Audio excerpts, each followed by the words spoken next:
Do not seek power. Power seeks you, and when you refuse it, you gain that power. Join me in exploring the ongoing saga of Ronald Giancarlo Cardenas and the Duterte Youth Party List group. It was easy to catch me with your big brown eyes and the way you smile. I guess that you. Before we get into the, I apologize because this how am I gonna start this? Before we get into the details of what's happening with Cardenas and the Duterte Youth Party List group, let us study first, before anything else, yung credentials and qualifications ng dalawang magkatunggali. On one side, Ronald Giancarlo Cardenas, okay? And on the other side, Rowena Guanzon. Yan ang magkaaway ngayon eh. Okay. Tingnan natin muna yung inaapi. Okay? Yung inaapi. This is I got his information from the National Youth Commission website. No, his name is Ronald Giancarlo L. Cardema, Chair and CEO of I don't know what.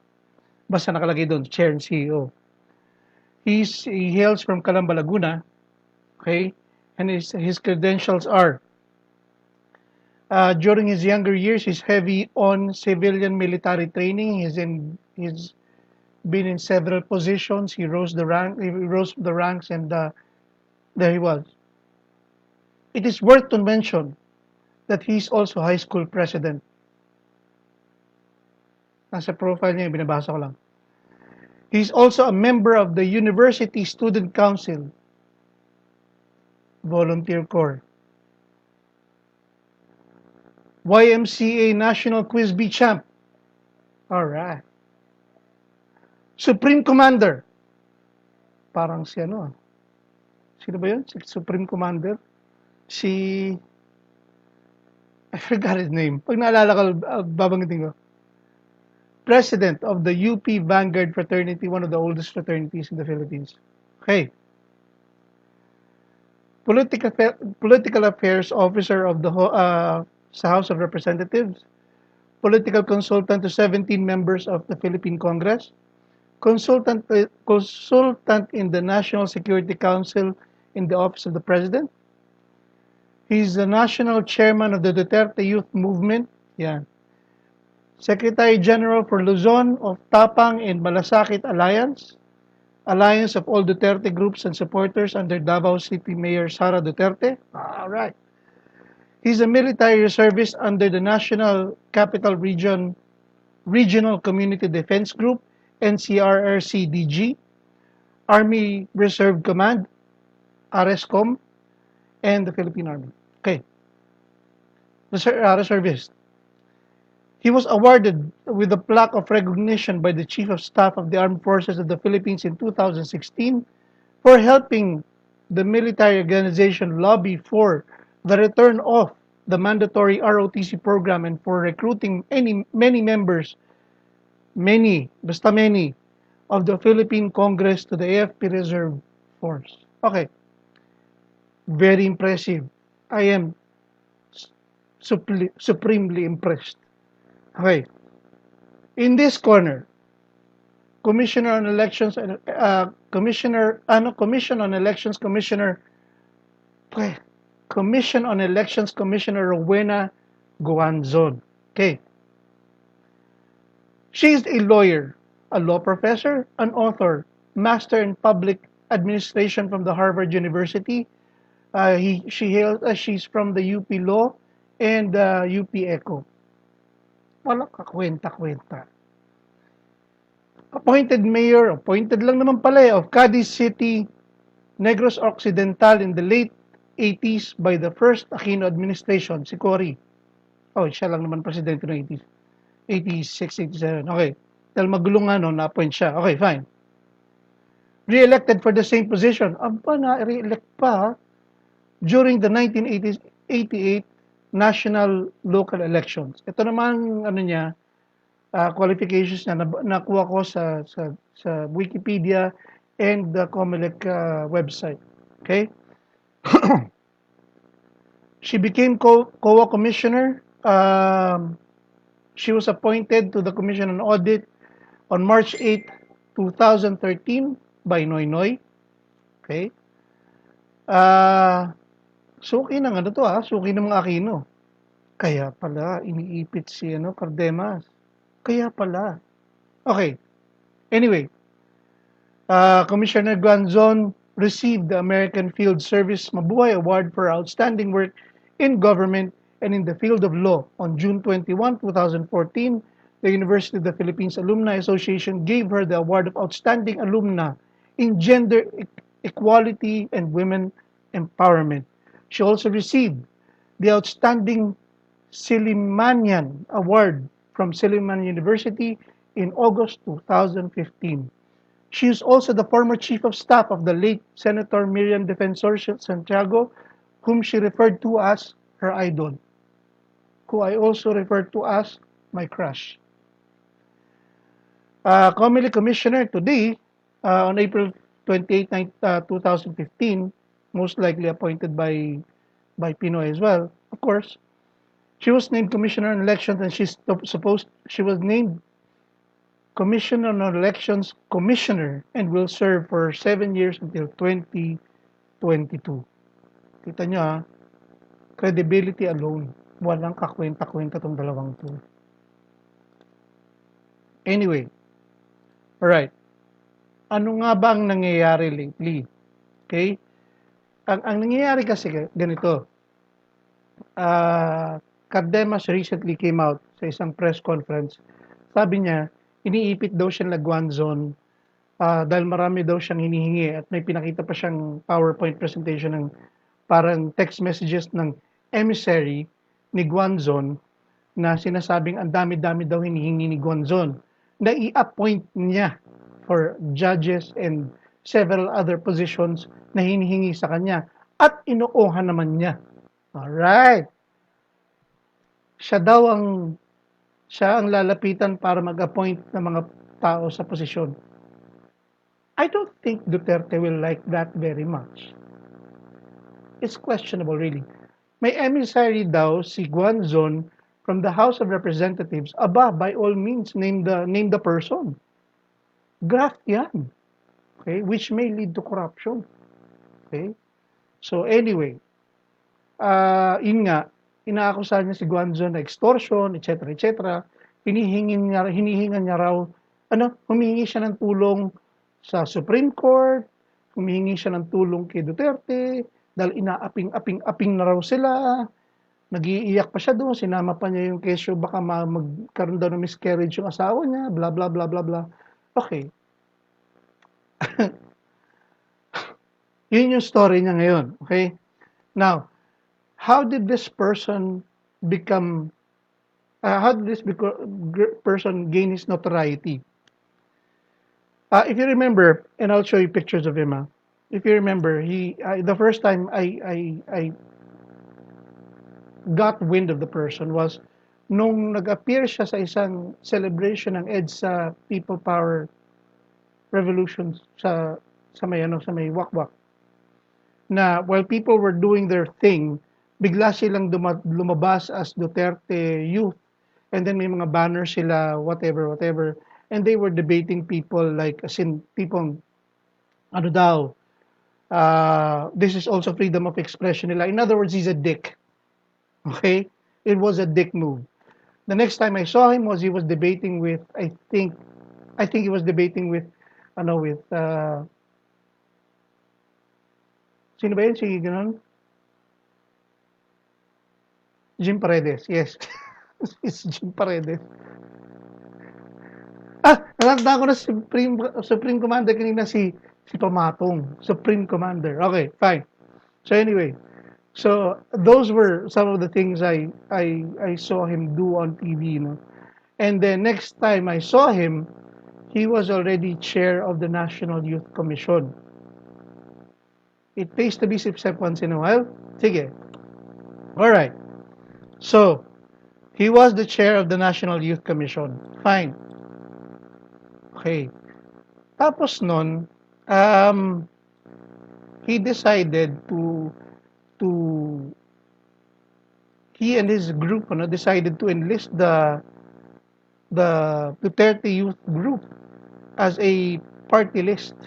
Okay, as a party list. Teka, let me close some websites. Okay, um, as a party list. All right. Ngayon, um, fine. Gusto niya maging party list yung group niya, okay lang. They called it the Duterte Youth. Fine. Representing the youth sector. Fine. May final silang mga 5 nominees, including his wife and cousin yata, plus 3 others. Okay. All right. So, at hindi ko nga alam eh. I didn't even vote for Duterte Youth. So anyway, they weren't in my radar that back then. So, nag-file sila, but some way, somehow, nagkaroon ng substitution ng candidates at biglang siya yung lumabas na nominee. Okay? In other words, nag-withdraw yung 5 na unang nominated tapos lumabas siya. Okay? As siya yung nominated. Soul. Okay. Gusto niya magkaroon ng seat sa Congress. Okay. Fine. All right. Ngayon, doon nagsimula na yung mga problema niya. Okay? Um, Here are the timelines.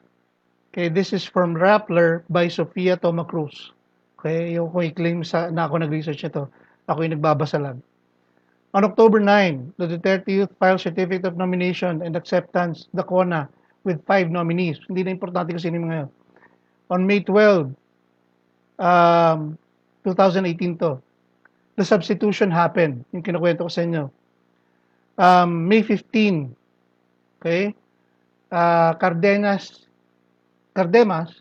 presided over a National Youth Commission meeting. Okay? Tsaka ako nagdi-discuss yung issue Timeline muna. May 17, Kabataan Representative Sara Elago who called out Cardema for his last-minute filing of substitution. May 18, COMELEC says Cardenas actually met the deadline for the filing of the petition for substitution. Fine. May 19, Presidential Spokesperson Salvador Panelo says Cardema effectively abandoned his post as NYC chair by seeking to become Duterte Youth nominee in the party list elections. Fine. May 20, election watchdogs and youth groups questioned Cardema's moves, saying he and Duterte Youth violated election laws and the poll body's own rules. Okay, we'll discuss the violations later. The problem is, among other things, age. May 21, Ay Seguera and Dingdong Dantes, former representatives of the National Youth Commission, criticized Cardema for the attempted circumvention of laws. Ay Seguera and Dingdong Dantes. May 22, COMELEC Commissioner Rowena Guanzon questioned the age issue and substitution. Questioned the age issue. Ganito kasi yan eh. Kung hindi siya qualified, as per the age issue nga, yung kung, sorry, ganito para hindi magulo. So, di merong isang candidate, magkakaroon ng substitution. Siya ang papasok. Yung isa substitute, dapat qualified din. Okay? Fine. May 24, 10 more petitions were filed against Duterte Youth. June 4, the COMELEC, the substitution, kasi may ganito may issue yan on the date of, yung date of filing of substitution whether or not they filed on time. They ruled that it was filed on time with one dissenting opinion. Ang nag-dissent is COMELEC Commissioner Louis Guia. He says he abstained to be consistent with his earlier vote to deny the accreditation of the Duterte Youth. The ruling was on the substitution only. Kung tama ba yung timing ng substitution lang. All right. June 6, COMELEC Commissioner June 6, Commissioner Louis Guia said Duterte Youth was late in submitting the required documents, okay, in its motion for reconsideration, and that its excuse was unintentional. The unintentional oversight was not enough. Mahigpit, ah. June 10, former NYC officials joined calls urging COMELEC to junk Cardema's congressional bid from his own group sa NYC. The former NYC officials warned that if Cardenas and other nominees' qualifications are overlooked, the youth would lose genuine representation in the Congress. We'll get into that later. June 11, COMELEC deliberates on qualification. Since he is not qualified due to his age, Cardenas changed his tune and he said he now represents the professionals instead of the youth. June 17, veteran election expert Romulo Macalintal and former commission chief Sixto Brillantes backs the calls for groups urging COMELEC to junk Cardenas bid. June 19, COMELEC holds certificate of proclamation on Duterte Youth. In other words, naunsyami na. August 5, by the way, they won. They won a seat. The poll body division voted 2-0 in favor of the petition against Cardema, which argues he did not meet the qualification to serve as representative of the youth sector. The third member of this division was away, on leave probably. August 6, the Duterte Youth Party files for another set of substitute nominees for the second time, with Cardema, with Ronald Cardema and his wife, magkasama sila. August 7, Guanzon announces she filed a memorandum with the poll body's law department to probe into whether or not Cardema committed material misrepresentation in filing his nomination, which is, ang ginagawa nila is the violation of the Omnibus Code. August 12, Brillantes, Marañon, and Millennials PH filed the petition before the COMELEC opposing the 30th second withdrawal and substitution of nominees. Talagang gusto niya maging congressman. August 13, Cardema argues he meets qualification to sit as a representative in Congress and says that the House of Representatives Electoral Tribunal, not the COMELEC, should decide on the case. Remember his qualifications kanina? Saan siya nanggaling? Okay, consultant siya ng House of Representatives. So gusto niya doon pumunta. Okay, kasi marami siyang kaibigan doon. Okay, good. Nagkakaintindihan tayo. August 17, emissary of Guanzon and a member of the House of Representatives supposedly relaying requests to appoint certain people to positions in a regional trial court and public works department, said Cardema, who appeared to have eagerly agreed to the request in exchange for an assurance that his legally challenged bid for a congressional seat would pass COMELEC scrutiny. Okay, nainis naman to si Guanzon kasi inakusahan siya ng corruption eh. May emissary nga raw. Ngayon, ang response ni Guanzon dyan is, bakit, kumbaga common sense ang response niya eh. Okay? Sabi niya, bakit ako hihingi sa kanya, magpapadala sa kanya ng emisaryo para sa mga appointed officials na gusto ko? Yun ang sabi ni Guanzon. Hindi naman siya ang presidente. Okay. Doon palang tabla na yung argumento niya. So it's impossible na, I don't think may credible yung sinasabi ng isa na pinipilit siya magpa-appoint. Wala naman siyang appointing power. Ano ba pinagsasabi nito mga to? So anyway, on August 18, Malacanang distances itself. Kung meron siyang corruption charge, magdemanda siya. Like I said, may ebidensya siya eh.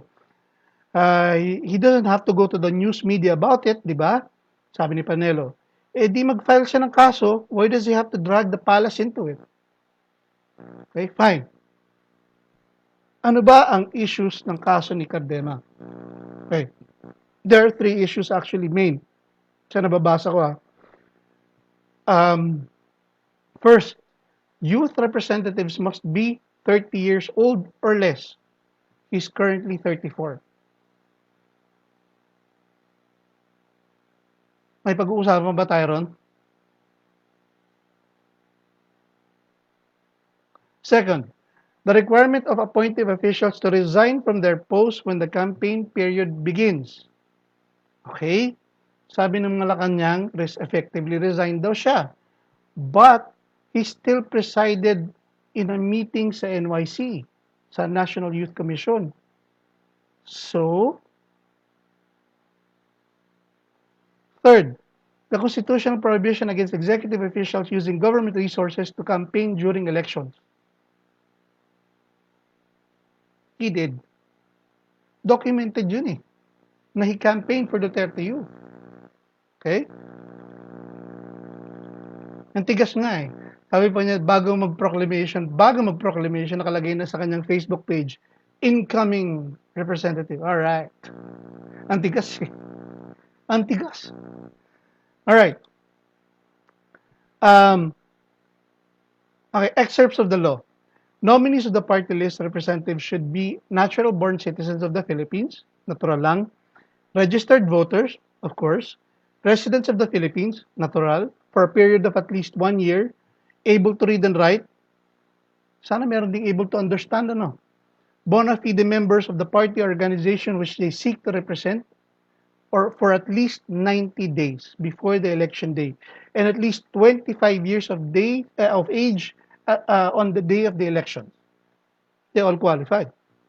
In case of nominees for the youth sector, an additional requirement is that they must be at least 25 years old, but not more than 30 years old on the day of the election.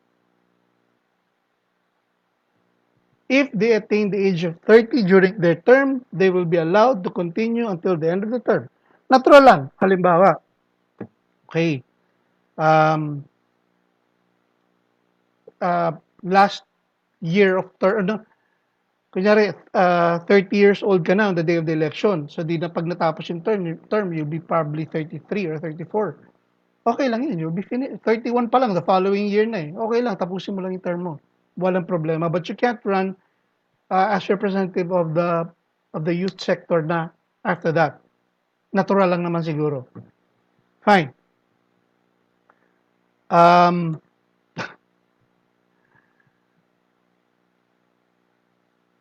Here's the problem. On May 12 was a Sunday. Doon daw sila nag-file at 5:30 after office hours. Fine. What's suspicious is, yung 5 nag-nominee na kasama yung asawa niya na dapat qualified nga, 28 lang eh. Tsaka yung 5 kasama niya, tsaka yung pinsan niyang isa, yung 4 na kasama tsaka pinsan niyang isa, on May 12, biglang nag-back out, tapos siya yung lumabas na sole candidate, sole nominee. Something's not right. Okay? Tapos yun nga, on May 15, he presided over the NYC meeting. So hindi siya effectively resigned. Nag-preside pa siya eh. He also used his position to campaign for the Duterte Youth and other Duterte-endorsed candidates. No, you're not supposed to do that. May mga camera, may mga videos, may mga pictures niyan. This is also a possible election offense. Ganun kabigat 'yon. Okay? So, kung yung sarili mong grupo sa National Youth Commission, pinipetisyon ka, former leaders, okay? May problema ka, pre. May problema ka talaga. Okay? Now, a little comment on the youth group. I'm not gonna touch on mga death threats, kasi whether or not may death threats, yung pa rin yung issues, it won't change. I will not touch on yung filing of libel ni Rowena Guanzon na tipong she should, pero that's another story for another day. Kasi hindi yun yung issues, hindi ka kailangan ka pa rin lumusot do sa current issue mo sa COMELEC na malamang hindi ka man bumagsak sa do sa isa, babaksak ka do sa iba Okay? Na yung sinasabing papalitan mo na lang na you represent the professionals doesn't fly. Nagpapalusot ka nun. Okay? Now, I will post pictures of the Duterte Youth Group. Yung mga nakikita ko lang naman sa website, sa news, tsaka sa media and stuff, ano. You tell me what they look like. Same haircut, same uniform. Kayo na ang humusga. It's scary to me. Okay? Same uniform, same haircut, and they follow one leader to wherever points of hell he will take them. Anyway, to his credit, when I started researching on the guy, I looked for any videos or interviews of him online. Matino naman yung tao sa nakikita ko. No? Okay naman. Actually, I like the way he debated yung mga anak bayan tsaka yung mga communist groups tsaka yung SK na why won't these groups, and I agree, no? Why don't the left-leaning party lists or congressmen ever condemn or say a word of condemnation or anything negative about the New People's Army? Okay? He got them there. He got them solid. Actually, oo nga, no? I've never heard them. Kailan? Anak bayan, whatever. Kailan ba sila nag-criticize ng NPA for whatever it is they're doing? Never. And Cardenas proved that. And it shows. Okay? Now, on one side, I like his stance na tipong he wants to become part of the House of Representatives so that he can debate against these people. Huli niya. Okay? And yes, I believe it's time they should be called out on what they really are. Kasi okay, maraming issues yan. Halimbawa, yung mga red-leaning party list or left-leaning party list. Meron silang allocation, may budget yan eh. Saan napupunta yun? Okay? Saan napupunta yun? Di ba?